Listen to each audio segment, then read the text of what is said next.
전도서 12장 11절 12절 말씀을 제가 봉독을 하겠습니다. 지혜자들의 말씀은 찌르는 채찍 같고 회중의 스승들의 말씀들은 잘 박힌 목 같으니 다 한 목자가 주신 바입니다. 내 아들아, 또 이것들로부터 경계를 받아 많은 책을 짓는 것은 끝이 없고 많이 공부하는 것은 몸을 후원하게 하느니라. 아멘. 한 목자. 이게 누굽니까? 하나님이죠. 여호와 하나님. 한 목자가 주신 말씀. 자, 오늘 우리가 이제 전도서 1장부터 해가지고 12장, 이제 마지막 두 절을 남겨두고 그 앞에 있는 이야기를 하는데, 이제 12장까지 왔으니까 이 두 절 읽었지만 이 두 절이 결론과도 같은, 최종은 아니지만 이제 결론에 다다르고 있습니다. 하나님의 말씀은 하나라도 붙들면 그것 가지고 생명을 얻을 수가 있고, 그 한 말씀을 놓치면 그 한 말씀 놓친 것 때문에 완전히 파멸로 이룰 수 있다는 걸 알아야 됩니다. 그렇기 때문에 하나님 말씀을 기본적으로 귀하게, 너가 하나님의 집에 들어올 때에 너 발을 삼가라. 내 생각과 내 마음을 하나님의 집에 들어올 때, 하나님의 성전에 들어올 때만 말하는 게 아니고 하나님의 말씀을 읽을 때도 그런 경외하는 마음을 가지고 그 하나님의 말씀을 붙들면 그 붙드는 그 사람에게는 그것이 바로 생명줄이 되는 줄을 믿습니다. 한 사람이면 피하겠거니와 두 사람이면 맞설 수 있나니 세겹줄은 쉽게 끊어지지 아니한다 할 때, 여러분, 그게 그냥 세겹줄 이거 이야기하는 게 아닙니다. 한 사람이라도 어떤 사람 10명보다 나은 사람도 있습니다. 그러나 믿음 생활에는 그런 거 아니죠. 교만해서 나 혼자 다른 사람 없이도 모든 걸 할 수 있다, 성경에서 원하는 거 아닙니다. 하나님은 형제가 연합하여 동거하는 것을 원하죠. 함께 사랑하는 것을 원하죠. 하나님 계명이 600일 세 가지 있지만 그 중에서도 계명의 정수는 10계명인데 오늘 10계명 읽었잖아요. 그걸 두 가지로 하면 하나님 사랑, 이웃 사랑 아닙니까? 그런데 하나로 하면 사랑인데, 하나님의 말씀에 사랑하라 했는데 사랑하지 않고 교만하고 시기하고 서로 다투면, 내가 얼마쯤 했는데 나를 못 알아주나, 나를 무시해, 그리고 참지 못하고 이런 화를 폭발할 수 있잖아요. 그 어리석은 자가 하는 거거든요. 내 사랑하는 형제들아, 너희가 할지니 사람마다 듣기는 속해하고 말하기는 더디하며 성내기도 더디하라. 여러분, 다른 사람 이야기를 듣고 성내기를 쉽게 하고 폭발시키는 그거 사랑 안 하는 겁니다. 하나님 말씀에 대해 특별히 화를 내면 안 되는 줄 믿습니다. 하나님 사랑, 이웃 사랑이고, 그래서 사랑이라는 것은 남을 배려하고 이해하고 남을 생각해 주는 겁니다. 굉장히 조심하라고 이야기하고 있습니다. 또 배를 보라. 그렇게 크고 강풍에 밀려가는 배입니다. 지극히 작은 키로서 사공의 뜻대로 운행하나니 이와 같이 혀도 작은 지체로도 큰 것을 자랑한다. 혀는 곧 불이요 불의의 세계라. 혀는 우리 지체 중에서 온몸을 더럽히고 삶의 수레바퀴를 불사르 하니 그 다른 것이 지옥불에서 나오니라.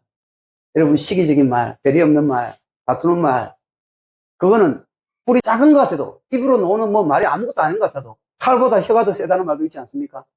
그렇기 때문에 우리가 서로 사랑 없이 배려 없이 자기가 잘났다고 교만하고 남을 시기하면, 관용하지 못하면, 긍휼히 여기지 못하면, 오직 위로부터 난 죄는 첫째는 순결하고 다음에는 화평하고 관용하고 양순하며 긍휼과 선한 열매가 가득하고 편견과 거짓이 없나니 화평하게 하는 자들은 화평으로 심어 의의 열매를 거두는데, 교만이 뭐 다른 게 아닙니다. 하나님 없이 혼자 할 수 있다는 게 교만이에요. 그리고 다른 사람을 사랑 안 하는 게 교만이에요. 교만하고 악하고 죄인이고 어리석고 미련한 자는 다 한 통속입니다. 그래서 한 사람은 쉽게 피하는 거야. 두 사람이면 능히 맞설 수 있는, 이 두 사람은 그냥 두 사람 말하는 게 아닙니다. 홀로 뭔가를 할 수 있다. 그 사람, 교만한 사람. 그 사람은 피한다. 두 사람이 함께 누우면 따뜻하고, 이것은 서로 사랑하는 관계가 되는 그 좋은 사이를 이야기해요. 그래서 세겹줄은 능히 쉽게 끊어지지 않는데, 이 세겹줄의 사문은 끊는 하나님을 상징합니다. 거기에 하나님이 있어야 돼요. 가정에 남자 여자 하나님, 이래야 진짜 가정이에요. 이게 세겹줄 아닙니까? 그 세겹줄이 그런 뜻입니다. 하나님이 있으면 안 끊어진다. 근데 하나님이 없으면 그 사람은 끊어진다. 위험하다. 그렇게 하지 말아라. 그 이야기를 하고 있는 것이죠. 오늘은 한 목자가 주신 말씀인데, 물론 하나님의 말씀이고 성경 말씀이고 기본적으로는 솔로몬이 준 말씀이죠. 근데 솔로몬이 준 말씀도 결국에는 하나님의 감동으로 된 것이다. 자, 한 절씩 보면서 하나님이 어떤 말씀 우리에게 주는지 잘 상고해 보겠습니다. 첫째, 11절에 지혜자의 말씀들은 찌르는 채찍 같고, 채찍이 찌를 수 있습니까? 찌르지 못합니다. 그래서 이 채찍이란 말은 우리말로 번역하면 영어 성경에 이렇게 되어 있어요. 지혜자의 말씀들은 찌르는 막대기 같고. 그러니까 오늘 지혜자의 말씀들은 찌르는 채찍 같다 할 때 이 찌르는 채찍이 아니고 뾰족한 막대기라. 여러분 옛날에 양아치나 목동들이 막대기 가지고 있잖아요. 그 막대기 가지고 양들이 가는 길을 이렇게 가라 저렇게 가라 인도하기도 하고 그렇게 안 갈 때는 말을 왜 안 들어하고 찌르는 그 막대기다. 그래서 히브리서 4장 12절에 보면 하나님의 말씀은 살았고 활력이 있어 좌우의 어떤 검보다도 예리하여 혼과 영과 및 관절과 고수를 찔러 쪼개기까지 하며 우리의 마음과 생각과 뜻을 판단한다. 하나님의 말씀이 그렇다. 여러분 우리가 오늘도 하나님의 말씀 듣고 있지만 하나님의 말씀은 때때로 우리의 가는 길을 좋은 길로 인도도 해주지만 말을 안 들을 때 폭폭 찔러야죠. 어느 교회 갔더니 보니까 목사님 말씀을 잘 전하고 있는데 상당히 큰 교회인데 전부 다 방패를 하나씩 들고 있더라고. 마음의 방패지. 그 말씀 다 튕겨나가고. 강력하게 무장을 하고 있어요. 아니 무장은 마귀한테 무장을 해야 되는데 마귀가 의심의 보라살을 날리거든. 그러면 그 믿음의 방패를 막아야 되는데 그 방패가 아니고 하나님 말씀을 막는 방패를 딱 가지고 예배실에 앉아있더라고. 내 보니까 이거 문제가 있다 심각하다. 우리 그거 안 되는 것이죠. 오늘 지혜자의 말씀들은 찌르는 채찍 같다. 여러분 믿으시기 바랍니다. 그러면 지혜자의 말씀이 우리를 찌를 때는 그것이 좋은 방향으로 하나님 우리를 인도하는 겁니다. 그러면 그 찔림을 받고 그거를 돌이켜야 되지. 그 때리는 거 다 잘 되라고 때리는 줄 믿습니다. 그것을 교훈 삼아 돌이키면 좋은 사람 되는 거예요. 학교에서 선생님 말도 안 듣는다. 집에서 아버지 말도 안 듣는다. 군대에서 상관 말도 안 듣는다. 골치 아픈 거죠. 특별히 하나님 믿는 사람은 하나님 말보다 내가 더 잘할 수 있는 거 있습니까? 없잖아. 그러니까 하나님 말씀을 찔리면 그거를 바울처럼 뒷바질 하면 안 되고 그래서 성도들은 하나님 말씀의 찔림을 받아야 되고 인도를 받아야 될 줄 믿습니다. 11절 하반절에 회중의 스승들의 말씀들은 잘 박힌 목과 같다.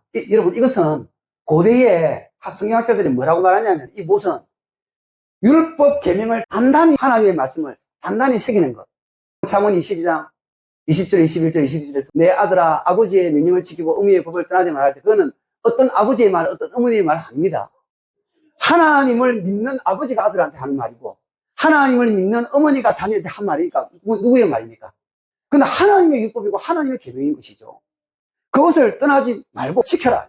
그리고 그것을 내 마음에 새기고 내 목에 걸어라. 여기 오늘 회중의 스승들의 말씀은 잘 박힌 목 같으니 할 때 이 회중의 스승들의 말이 잘 박힌 몫이다 이 말은 바로 그런 말입니다. 너 마음에 새기고 너 목에 걸어라. 여러분 마음에 새긴다는 걸 얼마나 해야 마음에 새겨집니까?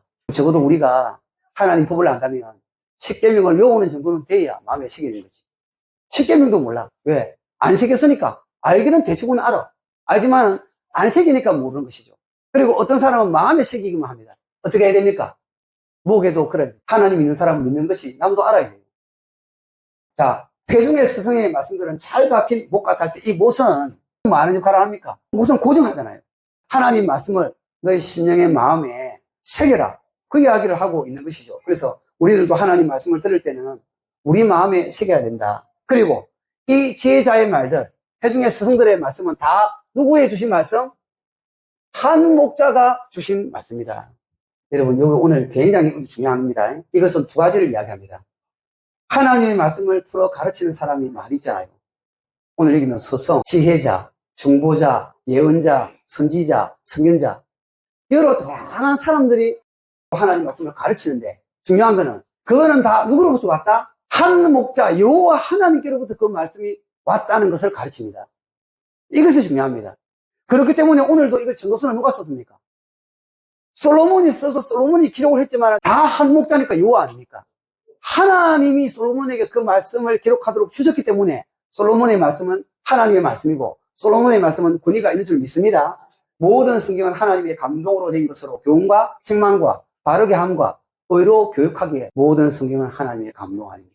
그러니까 그 솔로몬이 전도서를 썼지만 이것은 하나님이 다 한 목자가 주신 거야. 그러니까 우리는 그 말씀을 받을 때 하나님의 말씀을 받고 여러분 아멘 쳐줘야 됩니다. 하나님의 말씀은 활력이 있고 살아있단 말이죠. 운동력이 있어 우리의 마음을 찌릅니다.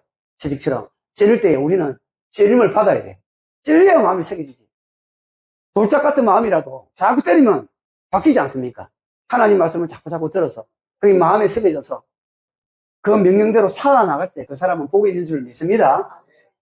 다 한 목자가 주신 말씀입니다. 그리고 이것은 뭘 말하냐면 하나님은 스승의 지혜자의 말씀, 스승들의 회중의 말씀, 이런 말씀을 다 무시하지 않습니다. 성경에는 40여 명 되는 사람들이 있었잖아요. 마가는 마가의 성격이 나타나고, 마태복음은 마태의 성격이 나타나고, 누가는 의사이기 때문에 의학적인 용어를 써요. 나타나고, 그렇습니다. 그러니까 사람이 쓴 것 같아도 그것을 무시하는 게 아닙니다. 다양성을 하나님이 인정해. 그 출처는 그 사람을 이용해서 하나님의 말씀을 전가하시는 그 하나님이 쓴 것이라. 궁극적으로는 하나님의 계시의 통일성입니다. 계시의 통일성. 왜 통일됩니까? 40년이 1500년의 세월을 두고 성경을 썼는데 왜 통일이 됩니까? 한 목자가 준 말이라는 그게 답이 아닙니까? 다 하나님 말씀으로 받으시기를 바랍니다. 여러분 12절은 여러분들 한번 읽어보세요. 자, 내 아들아 하고 있죠. 내 아들아, 내 딸아. 여러분 들을 때 어떻습니까? 아버지가 부드러운 음성으로 내 아들아, 내 딸아. 이건 굉장히 따뜻하게 부르고 있는 겁니다. 내 아들아, 내 딸아. 그러면서 또 이것들로부터 경계를 받아라. 귀 기울여서 네 마음에 명심을 해라. 지금 그렇게 이야기하고 있는 것이죠. 그러면 무엇을 명심하고 무엇을 해야 되는가? 바로 뒤에 나옵니다. 많은 책을 짓는 것이 끝이 없고 그것을 경계 삼아라. 그것을 명심해라. 아, 이게 무슨 말일까요? 여러분 책을 쓰지 말라는 말일까요? 그게 아니고 이게 만원이 붙었잖아. 사람은 균형을 이루어야 됩니다. 적절해야 됩니다. 그런데 자기의 지식과 지혜를 정보를 자꾸 쌓아가지고 수준 높게 끝없이 한계도 없이 끝도 없이 올리려고 하는 거예요. 여러분 언제까지 그거 할 거예요? 끝이 없는 것을 자꾸 쌓아서 부자가 용서 잘 되었잖아. 창고가 모자라서 창고를 또 새로 짓고 내 영혼아 오래 살아보자. 하나님은 뭐래? 어리석은 자야. 전도서에서는 어리석은 자, 미련한 자, 우매자, 죄인, 악인, 하나님을 대적하는 자 똑같은 사람입니다. 지혜 없는 자라고 말하는 거죠. 여러분 그 부자가 지혜로운 자지. 왜? 지혜로우니까 부자가 됐고 창고도 크게 넓고 농사도 잘 짓겠지. 세상적으로 보면 지혜자고 똑똑한 사람이 그래 보지만 하나님이 직접 말씀하시기를 이 어리석은 자야. 어리석은 자는 하나님을 인정 안 하는 자입니다.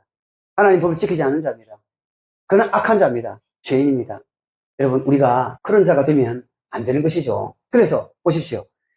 책을 많이 짓는 것이 끝이 없다. 끝이 있으면 되는데 끝이 없는 일을 하고 있는 거라. 되겠습니까?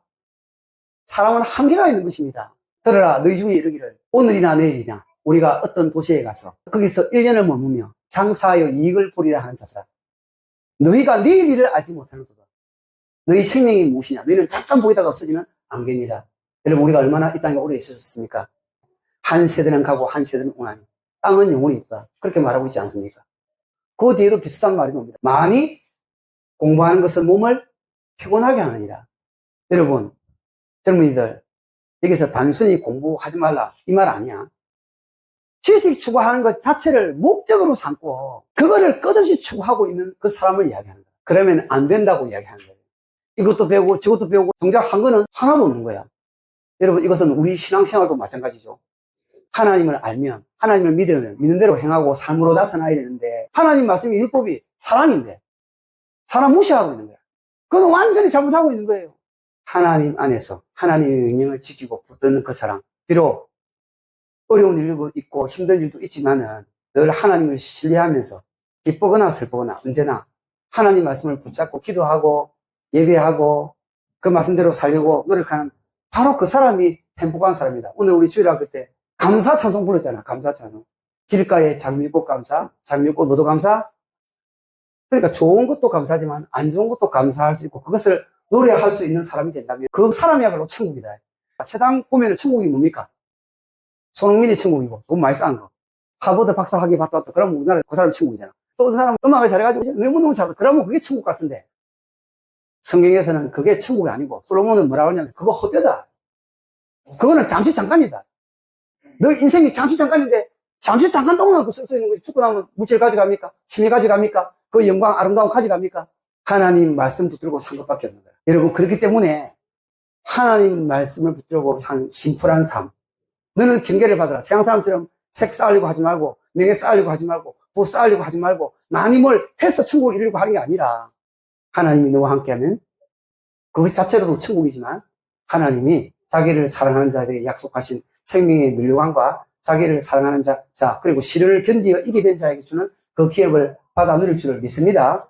예, 저는 자유의 등등교회 모든 성도들이 하나님 말씀 하나라도 잘 붙들어서 심플한 지혜를 붙들고 그걸 하나라도 행함으로 하나님이 보시고, 아, 누가 빛이다.